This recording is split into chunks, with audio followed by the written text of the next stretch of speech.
सफल संबंधों का सम्मान करते हैं। वहीं गौरतलब है कि बाइडेन ने अमेरिकी के 46वें राष्ट्रपति के रूप में शपथ ग्रहण किया है। ट्विटर में अमेरिका स्थित चीनी दूतावास के अकाउंट को लॉक कर दिया वहीं क्योंकि इसमें दावा किया गया है कि चीन के सिनजियांग प्रांत में उइगर महिलाओं की सोच बंधनों से मुक्त हो गई है। वहीं अब सिर्फ बच्चा पैदा करने वाली मशीन नहीं है महिलाएं। ट्विटर ने अमेरिका स्थित चीनी दूतावास के अकाउंट को लॉक कर दिया है क्योंकि इसमें दावा किया गया है कि चीनी सिनजियांग प्रांत में उइगर महिलाओं की सोच संबंधी से मुक्त हो गई है। अमेरिका के राष्ट्रपति जो बाइडेन ने कार्यभार संभालते ही देश को विश्व स्वास्थ्य संगठन में फिर से शामिल कराने के लिए कार्यकारी आदेश पर हस्ताक्षर कर दिए। वहीं पूर्व राष्ट्रपति डोनाल्ड ट्रंप ने पिछले साल संयुक्त राष्ट्र स्वास्थ्य एजेंसी पर कोरोना वायरस से निपटने के अक्षम होने और चीन के प्रभाव के आने का आरोप भी लगाया था। एक हृदय विदारक घटना में यूक्रेन के एक निजी नर्सिंग होम में आग लगने से 15 लोगों की मौत हो गई है। वहीं 11 अन्य घायल हो गए। फिलहाल 2 मंजिल इमारत में आग लगने के कारण का अभी तक पता नहीं चल पाया है। बगदाद दोहरे आत्मघाती हमले से दहल उठी है। वहीं मध्य बगदाद में हुए इन धमाकों की वजह से अब तक 32 लोगों की जानें जा चुकी हैं। इसके अलावा 100 से अधिक लोग घायल भी हो चुके हैं।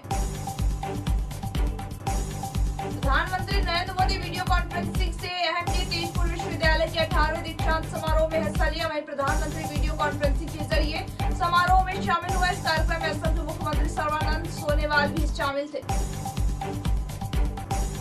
राजधानी दिल्ली में पेट्रोल के दामों में 25 पैसे की बढ़ोतरी की गई है जिसके बाद यहां पेट्रोल अपने रिकॉर्ड स्तर से आगे बढ़ गई। वहीं देश की सबसे बड़ी तेल कंपनियों के मुताबिक दिल्ली में पेट्रोल के दामों में 25 पैसे की बढ़ोतरी किए जाने के बाद ये 85.20 से बढ़कर 85.45 रुपए प्रति लीटर बिक रहा है। कांग्रेस की शीर्ष नीति निर्धारण इकाई कांग्रेस कार्य समिति की बैठक आरंभ हुई जिसमें पार्टी के नए अध्यक्ष के चुनाव को लेकर स्थिति स्पष्ट होने की संभावना। वहीं सूत्रों ने बताया कि इस बैठक में नए अध्यक्ष के चुनाव के साथ साथ किसान आंदोलन और कुछ अन्य मुद्दे पर भी चर्चा होगी। पश्चिम बंगाल में विधानसभा चुनाव के मद्देनजर सियासी सरगर्मियां तेज हो गई। वहीं कोलकाता में नई पार्टी अस्तित्व में आई है। यह पार्टी 294 सदस्यों वाली बंगाल विधानसभा के आगामी चुनाव के मैदान में उतरने को तैयार है। अरुणाचल प्रदेश में चीन की ओर से एक गांव का निर्माण किए जाने की खबरों पर चीन ने प्रतिक्रिया दी। वहीं चीन ने विदेश मंत्रालय से कहा कि वो अपनी जमीन पर निर्माण की गतिविधियां कर रहे हैं और ये पूरी तरह से उसकी अखंडता का मसला है।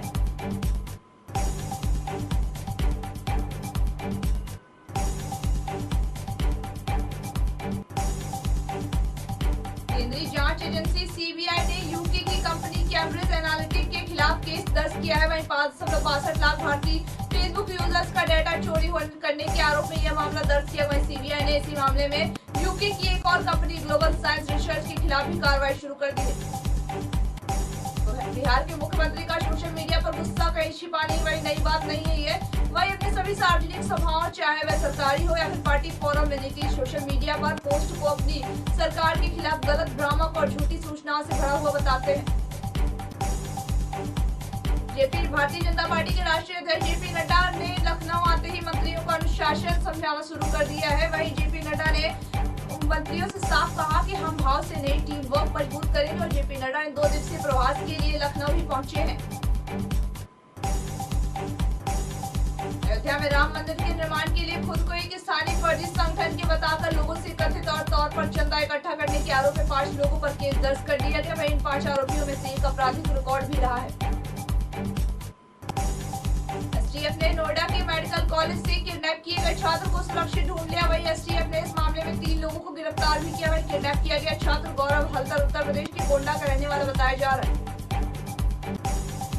नोएडा में बम की सूचना मिलने के बाद प्रशासन के साथ साथ दिल्ली स्थानीय लोगों में भी हड़कंप मच गया। वहीं खबरों के मुताबिक नोएडा के शिराजी कट के पास बम की सूचना मिलने से लोगों में हड़कंप मच गया और फर्जी बम बनाया कर पाया गया है कि वह फर्जी बम निकला।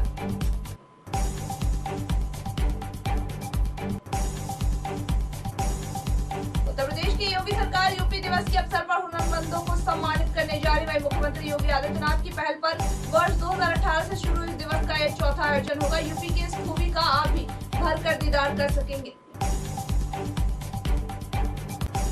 लखनऊ यूनिवर्सिटी में पढ़ने वाले छात्र अब अपने कैंपस में रहकर ही जॉब कर सकते हैं जिससे उनकी अच्छी खासी इनकम भी होगी। वहीं इसके साथ ही छात्र कई तरह के खर्चे खुद भी उठा सकते हैं। जी हाँ, लखनऊ की यूनिवर्सिटी में ऐसा मार्च देखने को मिला है।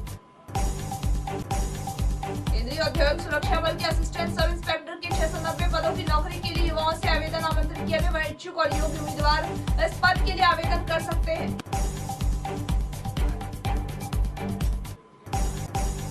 राजनगरी में वायु प्रदूषण बेकाबू है। आगरा में हर दिन 14.5 टन पीएम में 2.5 घातक सूक्ष्म कणों का उत्सर्जन हुआ। वही इसमें 63% धूलकण सड़कों पर खुदाई से हवा में घुल रहे। वही तमाम कागजी कवायद के बावजूद प्रदेश में सर्वाधिक 10 शहरों में से एक बना हुआ है आगरा। रिलायंस इंडस्ट्री के शेयरों में आए उछाल के बाद पहली बार बॉम्बे स्टॉक एक्सचेंज का संवेदी सूचकांक BSE 50,000 के स्तर पार कर गया। वही बाजार नियामक सेबी ने रिलायंस इंडस्ट्रीज द्वारा फ्यूचर ग्रुप की रिटेल असिस्टेंट खरीदने के 24,713 करोड़ की डील को मंजूर कर दिया है।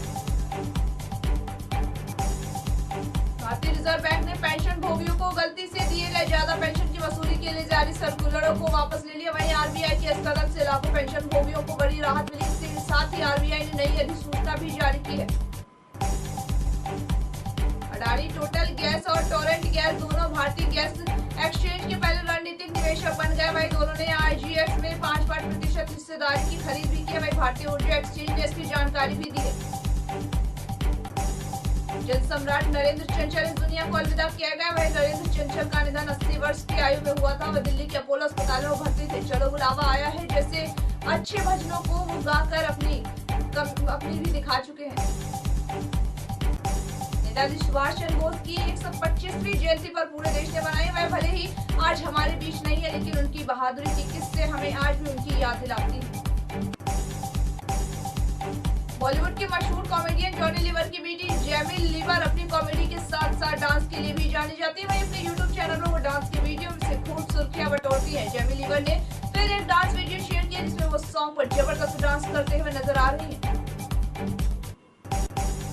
खरी खरी और साफ बोलने के लिए मशहूर भारत के दिग्गजों में से एक और पूर्व कप्तान बिशन सिंह बेदी ने ऑस्ट्रेलियाई जमीन पर अपनी कप्तानी में भारत को 2-1 से जीत दिलाने व अजिंक्य रहाणे की कप्तानी की जमकर तारीफ भी की। वैसे इस दौर के बाद शायद ही कोई ऐसा छोड़ रहा जहां से रहाणे की तारीफ न आई।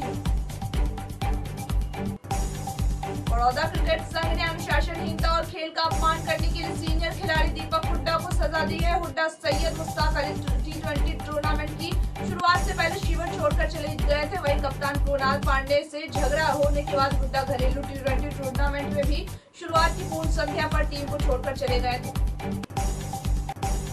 वीरवार को ऑस्ट्रेलिया दौरे से लौटे भारत ने उदीयमान तेज गेंदबाज मोहम्मद सिराज ने दौरे में खुद पर नस्लीय टिप्पणी किए जाने के मामले में कंगारू प्लाट को लेकर एक और खुलासा किया है जो कि बहुत ही चौंकाने वाला है और अंतर्राष्ट्रीय क्रिकेट काउंसिल का उसका संज्ञान लेने की जरूरत है। मौजूदा विश्व चैंपियन भारतीय महिला बैडमिंटन खिलाड़ी पीवी सिंधु पिछले साल टोक्यो ओलंपिक के 1 साल तक के स्थगित होने से बहुत ही निराश थी, लेकिन इस दौरान उन्होंने अपने खाली समय का उपयोग करते हुए अपनी गलतियों को सुधारने में किया। वहीं ओलंपिक पदक विजेता पीवी सिंधु कोविड-19 के बाद पहली बार हाल में थाईलैंड ओपन में कोर्ट पर उतरेंगी, जहां उन्हें पहले राउंड में ही हार का सामना करना पड़ा।